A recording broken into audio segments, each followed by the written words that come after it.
Hello, I'm Bart. I am the guitarist and vocalist of Toughness. Yeah, I'm Jemavit. I'm the bassist of Toughness.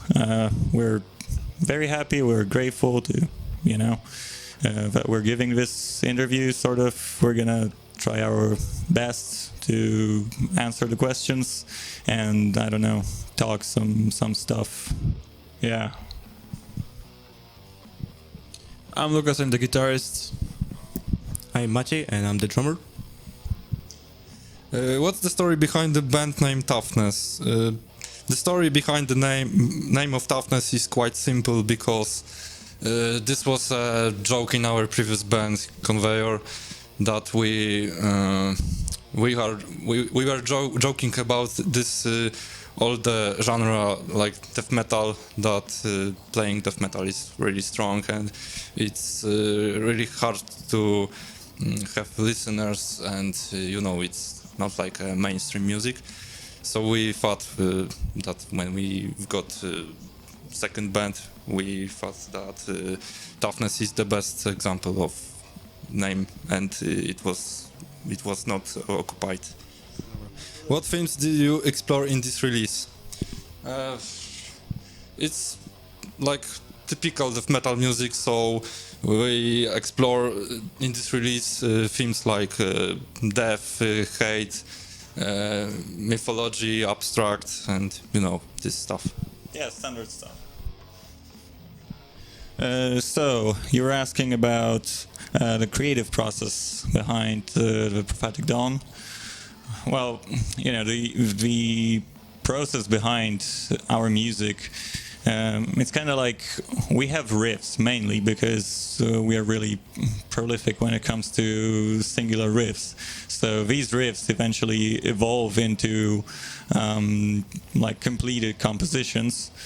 And then we usually had the drum parts and the guitar parts, at least like one guitar. So we had to create the bass lines, and I'm always having a lot of fun doing that, writing bass lines. I don't know, I just really like it, like writing stuff to pre-existing material instead of creating it all from scratch. I mean, you gotta start somewhere. It's always like that when you're composing, like you base something on another track, which could be the guitar.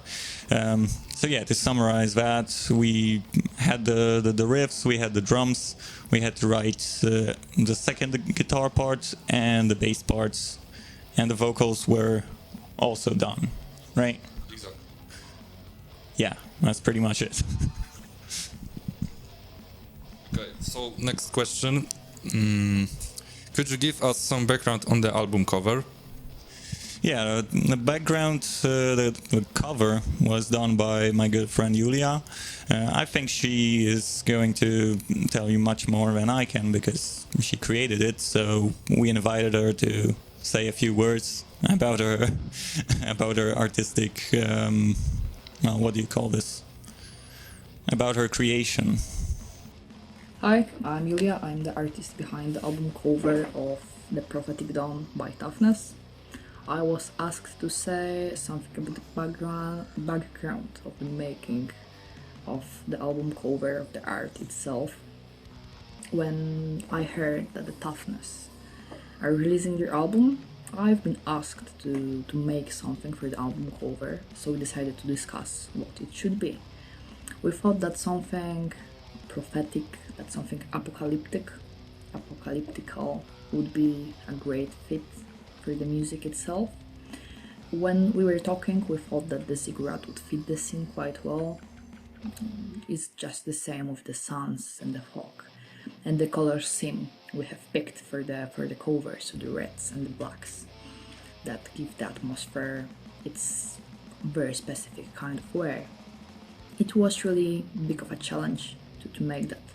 I feel like hand-painted album covers nowadays aren't really picked that often. They're quite unusual anymore in the era of the digital art right now and the AI art at the very moment.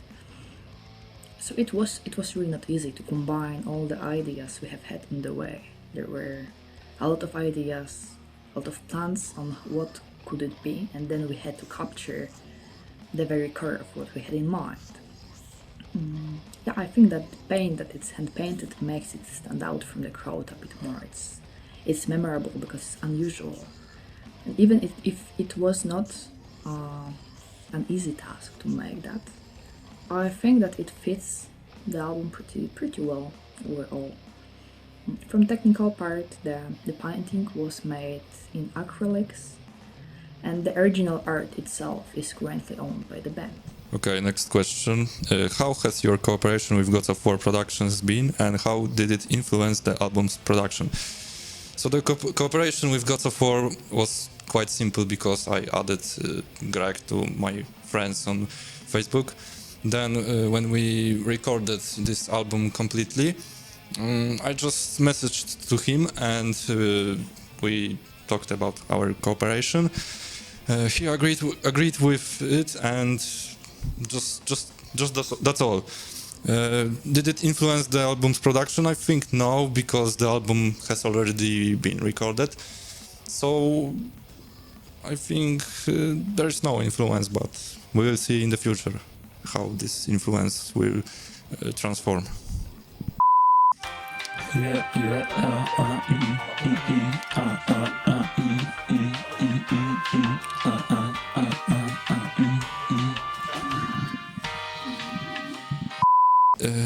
Next question. In your opinion, is having a label deal crucial in today's music industry? I think no, but when you are in a smaller city like me, and there is no bands in this genre like death metal, label deal is much better because you have a person who leads you, promotes you, and guarantees live concerts, you know.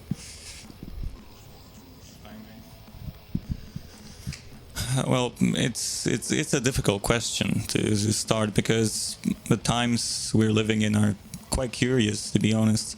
The label deal, it depends on the deal itself, because there are lots of like let's say fake deals, right? The guys who just want to steal money away from you. But luckily, you know, Gods of War is really not trying to scam us or anything. They're really good guys. And I, you know, I'm gonna say that as Greg had really helped us, you know, get noticed on our national scene and international as well. So it's hard to say where we would have been if it wasn't for Gods of War. And well, it's when it comes to promotion, it definitely helps, because when you're an unknown band, it's quite difficult to, you know, get yourself some gigs. Just it's hard to promote yourself because there are so many other bands all over the place, and everybody wants to be seen.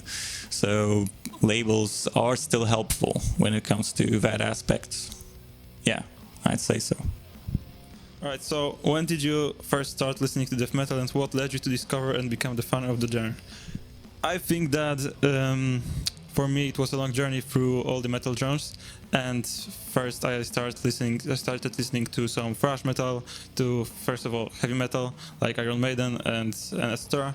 And through that I gradually got into heavier and heavier music, and I think death metal is something I feel most comfortable in right now, because it has so much opportunities to show different aspects of music. Like you can really play a lot of different versions of death metal, so subgenres like black and death metal and abstract death metal like we create. So there is a lot of creative like freedom in writing this music, and I think it is something that speaks to me the most among all the genres. My journey with death metal, well, you could still say I'm a metal newbie or something like that, because I don't listen to the genre as long as they do, but I started death metal with the other metal genres already when I was first getting into metal. Bands like I don't know, Cannibal Corpse or what else? Death really spoke to me on another level instead of like thrash bands or I don't know, heavy metal bands. Uh, and I really started connecting with the genre because it just has so much energy, so much technicality, so much power. I just went with it, and I'm really more connected with the genre than the others. It's really hard question because I didn't remember that moment when I came to the death metal, because I started listening to extreme music from Metallica, Megadeth, Slayer, Sepultura, and then I went to this more extreme sound, listening to the groups like Morbid Angel, Death, Cannibal Corpse, Deicide. Um, why I become a fan of this genre? Because it's really brutal music.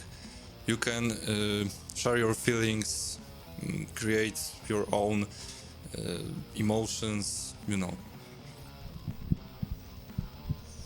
Okay, well, my journey through music was quite similar to the other boys. I definitely remember that I started with Iron Maiden and Metallica. Like, I was a huge fan of Iron Maiden. I rarely listen to them anymore, but that's good music. Then I got into thrash metal mainly through Anthrax, to be honest. That's pretty funny. Like, you know, you've got all these guys who fight over whether Metallica or Megadeth is better, and there are guys who scream that Slayer is the best, and then they're the Anthrax guys and they're just watching. Yeah, Anthrax is cool. So yeah, I had Scott Ian's book. I've read it, and then I got into, to be honest, that was melodic death metal. Yeah, I actually had a phase when I listened to melodic death metal, and then it like gradually got into more brutal, extreme, and technical genres of death metal. And then at one point I got really into music of Roger Zombek.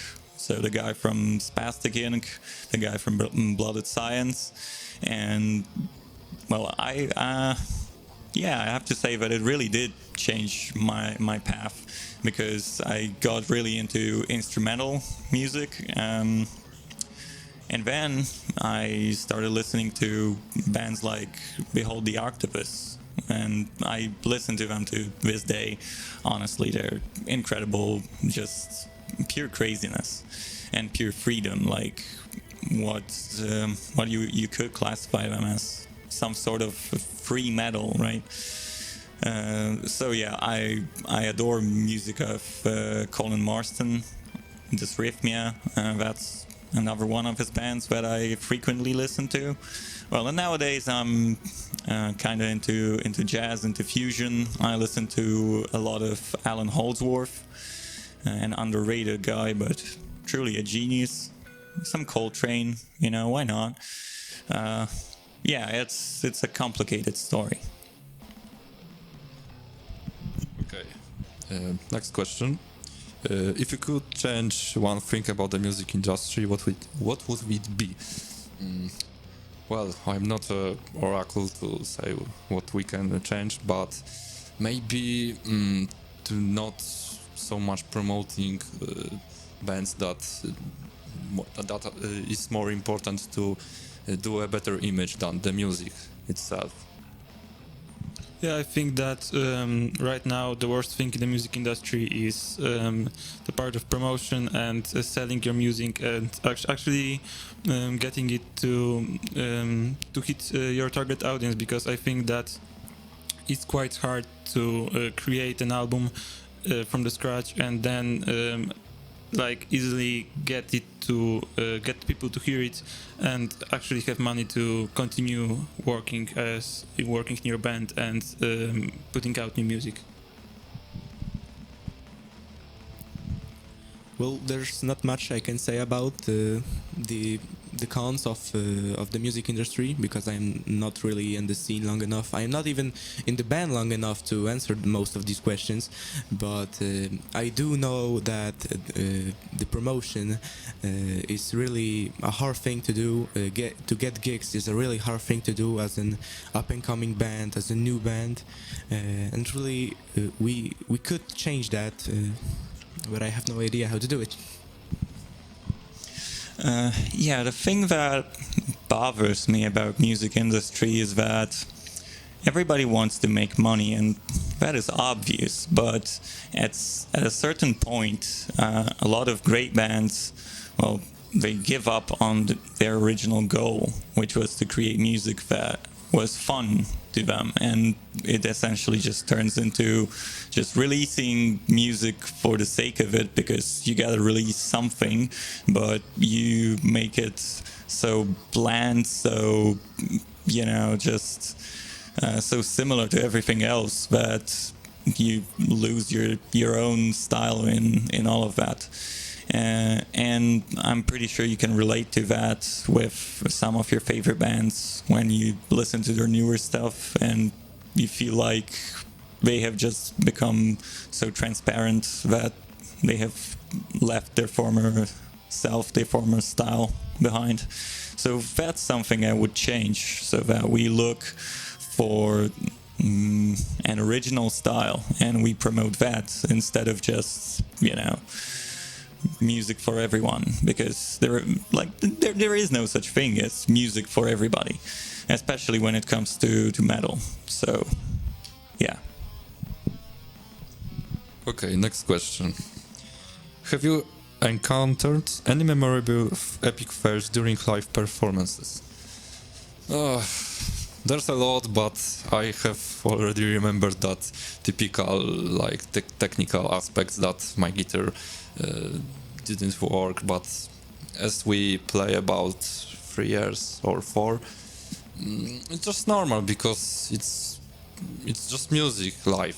Say to us your technical aspects. So of course there are some technical difficulties, but in my case it was a couple of times a broken string, and I think it's not a cool situation to be in, but it always somehow you can always go to someone and borrow his guitar or actually take your backup guitar. So I think that I was lucky enough because one time I broke my string at the end of the show, so it doesn't matter.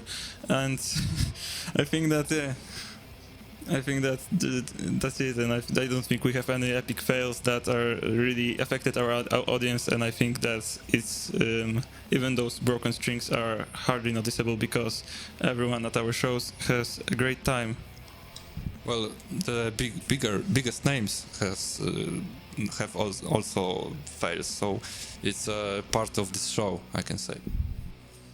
When it comes to me, I didn't really encounter any technical difficulties except for typical drummer problems such as dropping sticks or screwing up some of the parts. So I can't really relate to really influencing the performance so that the audience really notices.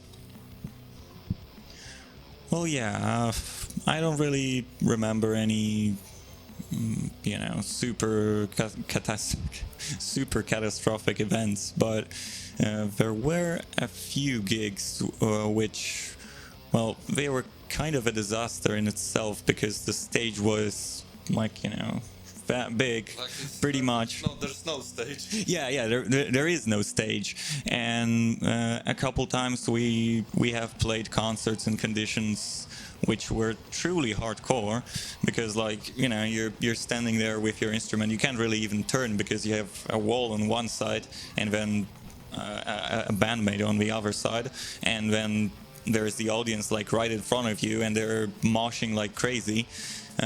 So yeah, you remember that one time when a guy got thrown out from the crowd and he turned your amp off.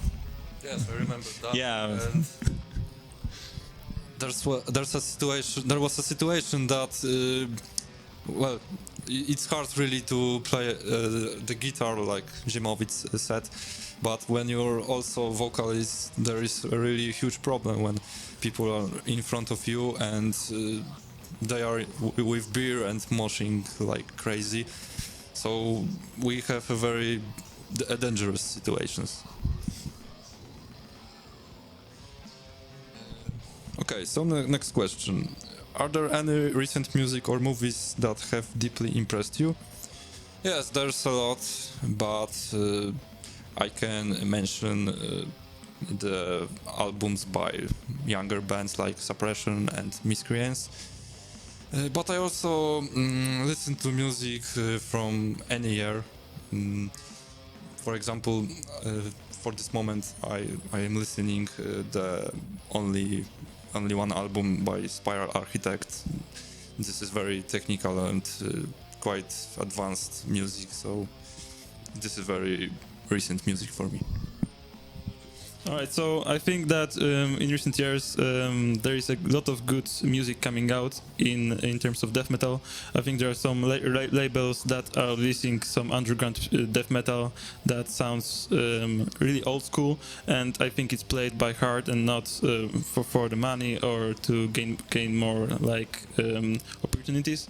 And I think like there are some bands like Morbific, Septage, or different bands from labels like Gods of War, of course, but also like Extremely Rotten Productions that deals with some really cool underground music, and Everlasting Spew from Italy. I think there is a visible movement on the scene right now, and you can find a lot of music that is actually extreme and played by people that play it because they love it. And I forgot about the second part of the question, movies. So I sometimes watch the movies from the music style. I can really enjoy the Heavy Trip film, but generally I'm watching more horror movies. Okay, yeah, I'm gonna be the complainer here because from the recent years, well, honestly, I don't think there was something that came out and had made such a huge impact on me as some of the stuff that has already been released for a good couple of years, and that is both when it comes to music and movies, because, well, I usually listen to the music from like what 80s, 90s, 2000s, or like even earlier. Yeah, I love King Crimson, by the way. So, you know, they have quite the catalog, but yeah, they don't perform live anymore, and they don't record new stuff. So what's left is all the entire discography that has already been released, and it's a lot of fun to listen to the Crimsons. And when it comes to movies, I don't think I have seen a single movie released past 2020 that was actually like any good. Well, I have seen Oppenheimer. Yeah, that was decent. But when it comes to movies, I usually also enjoy some of the older stuff. I recently watched this Hitchcock film, Rear Window, and it's just so well made. They don't make them like that anymore. Well, my favorite movie of all time is 12 Angry Men, so I guess that says something about me. But such a movie, such a motion picture, that just wouldn't be feasible in these times. Like, people don't want to see that kind of stuff anymore, and well, I guess that's my problem. Yeah, so talking about the movies, I think that I agree with Jamovi that there is not a lot of great movies coming out right now for me. I enjoy like the old school slashers and the old school horrors from the 80s and even earlier. But I think that one movie that has actually impressed me in recent years was 1917, which is recorded in a great way, and I really enjoy rewatching it a couple times. So I think that's it from the recent years, and for me, the still my favorite movies came out in like 80s.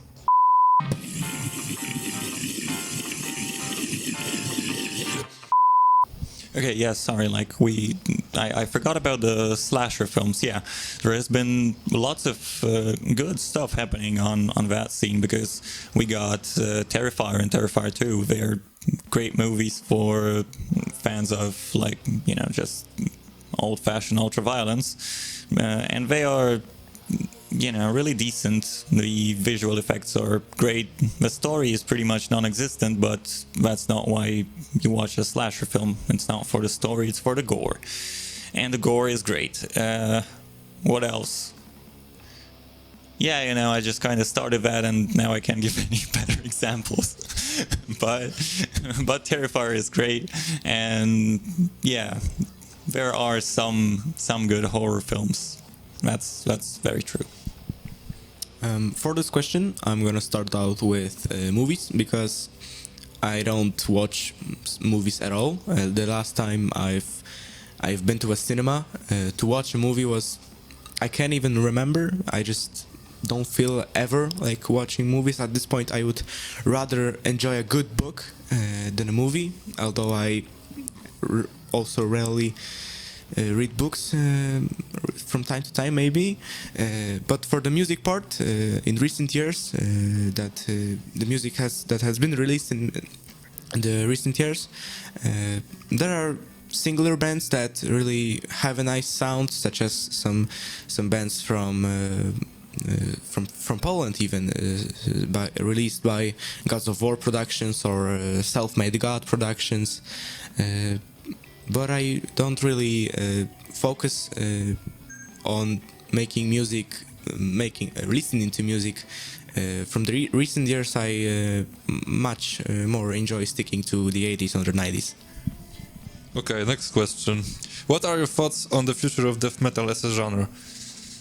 What I can say, it's a really hard question, because, you know, I'm a young person.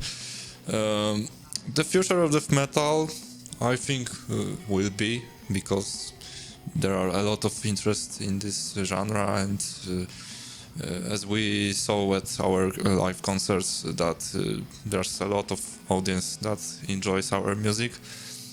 So I think, as I said, this style will survive and will be with us. Well, yeah, it definitely is an interesting and a difficult question to answer. But with music and with its genres, well, you can see some sort of a continuity, or like a loop, some sort of you know, just movements going on. So, well, we've had this death metal boom in the 90s, when it was really popular. Then we had this time when it kind of went underground, and right now I think we're seeing some sort of a rebirth of death metal. So, well, you know, we also create music that very much well, takes inspiration from the old school scene of death metal. So what we might see in the future is that the genre just evolves in a certain direction. I'm really not sure, I'm not certain what that direction might be, but, well, who knows, we might go more into like progressive stuff. We might see an increase in releases that are more progressive, or, you know, something completely new.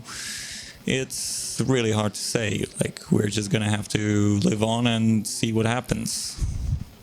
I think that's true, and although there is a lot of movement in current death metal scene, what is kind of worrying is not a lot of young people are attending the shows and listening to this style of music, so you might think that it will affect death metal sooner or later, that the younger audience won't know the classics and won't appreciate the genre as much as current older death metal listeners that we mainly see on the shows. But I think that right now death metal is in a great place because we have a lot of labels that are promoting this kind of music, and people are really interested in buying CDs still and supporting local bands. And I think that right now we can say that there is a lot of movement and we can be safe playing death metal and have a lot of audience still attending the concerts and enjoying our music. The death metal scene, I think it's good. It's in good hands. It's definitely going somewhere. It's not like it's gonna die by a lack of bands. Lucas made a good point there that a lot of older people are coming to gigs, and that's really visible. But on the other side, I constantly see bands formed by teenagers, young adults, and they are really doing good, making good music, just keeping the soul of death metal alive. Okay, next question. Can you describe the current death metal scene in Lublin? So I think it's more directed question to Lucas because he's from Lublin. I think if you talk about the metal scene, it's great in Lublin because we have a lot of young people listening to this genre. I think that every show that we play in Lublin, there is a lot of young people having fun. But if you talk about death metal strictly, I don't think that there is actually anyone playing death metal in Lublin right now. If you talk about local bands, of course we have Davos, which is an older band from Lublin, and I think they're great. But they rarely play shows here and in Poland. So right now, if you talk about the new death metal bands, I don't think we actually have any death metal bands in Lublin that are young, still local, and playing a lot of shows in the city. Okay, next question. What's your top favorite death metal album of time, all the time, and why? It's a hard question because it's hard to choose only one album. I have a lot of types of my favorite records from this style, so I can say that one of my favorite death metal album is Lyrical Flame from Czech Republic, but also Demilich and their Nesfit. I think more classic stuff like Morbid Angel, Covenant, or DSI, the self-titled album. And I think, as I said, there's a lot of this album because generally this style is very, very good, and we love death metal. Well, I don't really know where to start with that one, because that would, I would have to go through a very lengthy elimination process to just choose one. So I'm not gonna do that, and instead I'm just gonna give a few examples, because, well, there have been lots of great albums released throughout the years. Let's take Atheists, for example, like Unquestionable Presence. That's a great album. We've got Necrophagus, whatever you wanna, like, however you wanna pronounce that. However, it's derived from Latin, so I'm gonna choose to call it Necrophagus from now on. So, well, Epitaph, it really is a great album. I love it. What else is there? Well, some of the modern stuff from Beyond Creation, their debut album, and the following one. Yeah, they definitely made a statement, and they stayed with me for a longer period of time. Well, Do I have anything else like off the top of my head? No, I mean I could talk about it in more detail, but I believe that the boys might give some more interesting choices. So yeah, I'm gonna stick with these. Yeah, so for me, I think there are a lot of albums that I've been inspired by and listened to. There's a ton of music, death metal music classics, like Entombed, Morbid Angel, and for me, some of the most influential albums were like Nile, or the first album, or maybe Morbid Angel, Blessed Are the Sick. But I think that the album that stands out for me, and I think I will always call it my personal favorite, is Carcass, Symphonies of Sickness, because I think the grooves, the riffs, and the style that they've chosen on this album is extremely raw and heavy. And I don't think that any band has managed to recreate this kind of sound yet.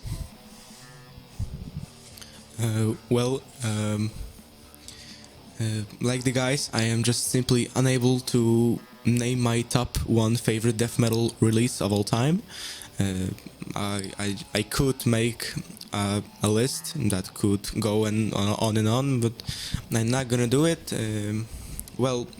If we're talking about the classics of death metal, you gotta throw in some death symbolic there, or maybe some D-side, Morbid Angel, of course, maybe Possessed. I also enjoy a lot of technical death metal, such as the early Decapitated albums, really just pure bangers, or maybe the Necrophagist also.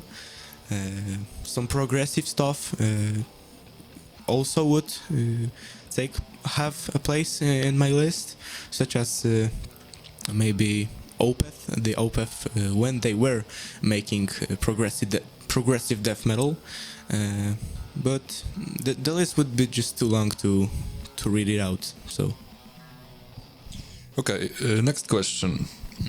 The best death metal album cover art ever. I think it's really also hard to choose, because these cover arts there are a lot of these covers, so I will choose most of the work by TG Rantanen, known from mentioned Demilich and Adramelech from Finland. More classic, also more classic stuff from Dan Seagrave, and I think also our Polish artists like Beksiński, and I don't know, these three types from. Yeah, I think that in death metal we have, like, in my opinion, the best cover arts, so it's really hard to choose. We have, of course, Beksiński from Poland, as Bart mentioned, and I think it's my favorite artist that creates this kind of style. But my personal favorites would be like maybe some Suffocation artworks, like Priest Moving or Effigy of the Forgotten, or Morbid Angel artworks, like the first one, so Altars of Madness or Blessed Are the Sick. But all these classics had some cool artworks. But recently I've discovered like Gary Moore has made a lot of sick artworks, for example for Worm in their album Forever Glade, which I think is great. And yeah, I think still to this day we're getting some cool new album covers that are really making me listen to some of these albums, because you just cannot stop yourself from listening to something with that kind of album cover. Well, I'm gonna be very brief here, and I'm gonna say Reek of Putrefaction by Carcass. And it's just so weird, so abstract, and just so gory, so disgusting. It really, blends with the music on that particular release. Oh yeah, also Blasphemy Made Flesh by Cryptopsy. It's a pretty abstract cover art. Yeah, I should mention that I would definitely put this album on the list of my favorite albums when it comes to death metal.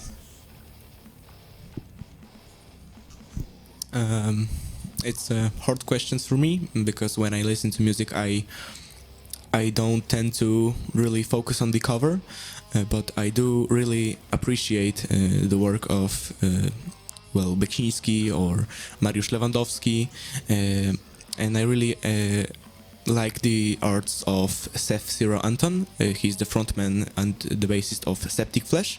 He has made almost all, if not all, Septic Flesh album art covers. And he has made the cover for Organic Hallucinosis by Decapitated. I really enjoy his really abstract and artistic vision. Okay, that's clear. Is there a death metal song or album that deeply resonated with you, shaping your perspective or evoking intense emotions? So, by my side, I can say the Death Symbolic is the good choice because this album is resonated me in these worst times. But from non-extreme music, I will mention The Cure, Pornography. And why? I think because there are a lot of sad emotions and it's associated with my worst times, as I mentioned before. Okay, so for me, I think the albums that shaped me were like Carcass, Discounting the Insalubrious, of course, the album that had the most original riffs I've heard in a while, and I think it's definitely affected my style of writing. But when I joined this band, I think that the albums that were most important to me in writing and influences were like Incantation, so Onward to Golgotha, my favorite album from them. I think that it definitely affected how I wrote some parts on our first album. I also think that the album that pushed me to my limits in case of listening to extreme music, when the heaviest thing I heard was like Sepultura. I think I've heard Nile, Black Seeds of Vengeance. I think that it was the heaviest thing I've ever listened to at the time. So it definitely affected my style of writing and composing because I've discovered there is more to death metal. It depends if we're talking musically or lyrically. If you're talking musically, then I would refer to the albums that I would put on my the greatest of all time list. I also forgot to mention that Gojira's discography really speaks to me on another level. Also, the From Mars to Sirius album is just phenomenal. Lyrically, all the bands that are talking about hatred towards humanity are really awakening my inner writer, because I did maybe wrote some lyrics in the past and weren't maybe good, but I really got inspired by the misanthropy themes and all that. Nie będę odpowiadał.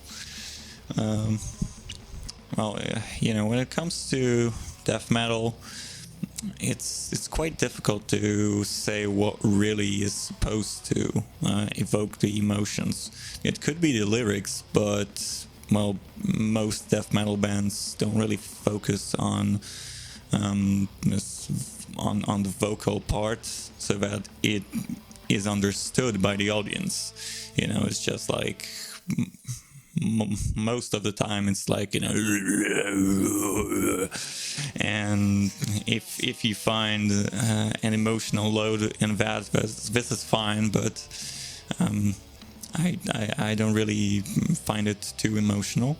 As Bart mentioned, music of Chuck Schuldiner, it definitely has some sort of an emotional load, and I can sense that.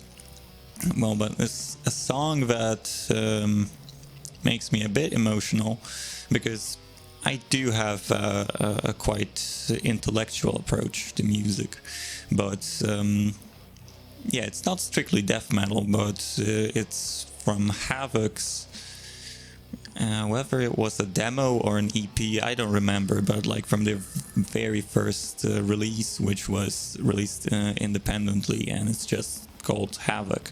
It's a tune that's pretty simple, but just it works in such a way that it makes me remember the time when I was a teenager, because I'm not one anymore. And it just feels good. What else can I say? Yeah. Okay, the next question is related to the previous one, because how does the lyrical content impact your appreciation of the genre? So, as we talked before, it's really important to this music, because words are very important in this way that we're talking about serious problems like hate, death, diseases, illness, political things, and general misanthropy. So it really impacts me, because this music is more unique by this. So I think that in death metal lyrics are not that important to me, because like my favorite records are Carcass and Cannibal Corpse, so it's not really meaningful. But there are some albums that I connect with lyrically, and I think there are, of course, Gojira. There are some lyrics that are really important to me and really meaningful. I think they talk about real problems, which is I'm not always in the mood to listen to that, so. I'm not listening to Gojira that much right now, but I still remember that they're really they're talking about really important subjects, and also some death lyrics are quite meaningful, and you can actually hear them and hear what Chuck is saying. So that's quite important for me to take a look inside of what's in those lyrics. Yeah, I think that's it. So for me, the lyrics in death metal, they just exist. They really are not as much as not that important as much as other genres of music or even metal. Of course, there are some bands that talk about really serious things or have the lyrics really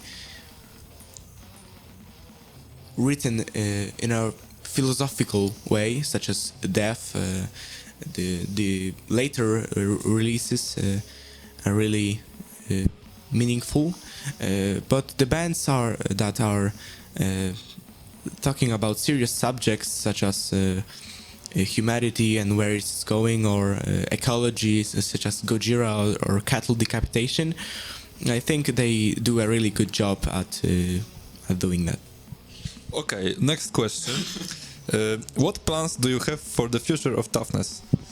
So we have a lot of plans. We have already composed and planned new songs for our new album in maybe 2024 or 2025. We will see.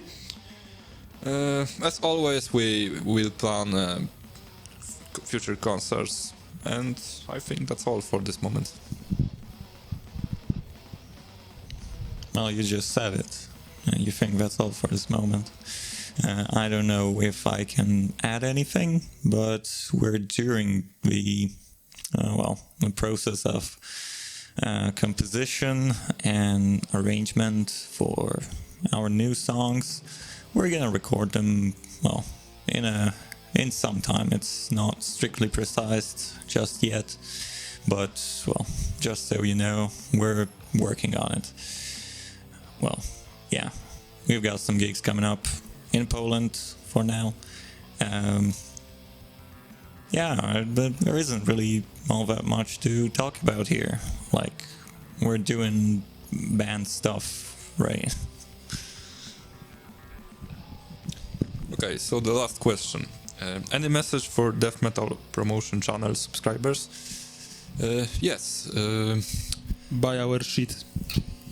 Buy our shit. I think it's great that it's really pleasure to do this interview. Support the underground music, subscribe to Death Metal Promotion, and check out our future music and our future plans. Thank you. Yeah, well, I'm gonna be brief on that one here. Oh, we got a little fire here. Okay, so I have to be pretty quick. So, thank you for listening to music, for supporting the music, and well, thanks to Death Metal Promotion for having us. And you know, we're really grateful that you guys invited us to the show, and we wish you and we wish the fans all the best. Merry Christmas and Happy New Year, if that, you know, if that gets released before Christmas, because it might take some time. So, you know, you might want to edit that out if you're gonna release that after Christmas. But yeah, have a good 2024 and stay metal, I guess, or something, you know. Cheers, enjoy. Ziemowit want to say Merry Christless. Yeah, Merry Christmas. Merry Christless.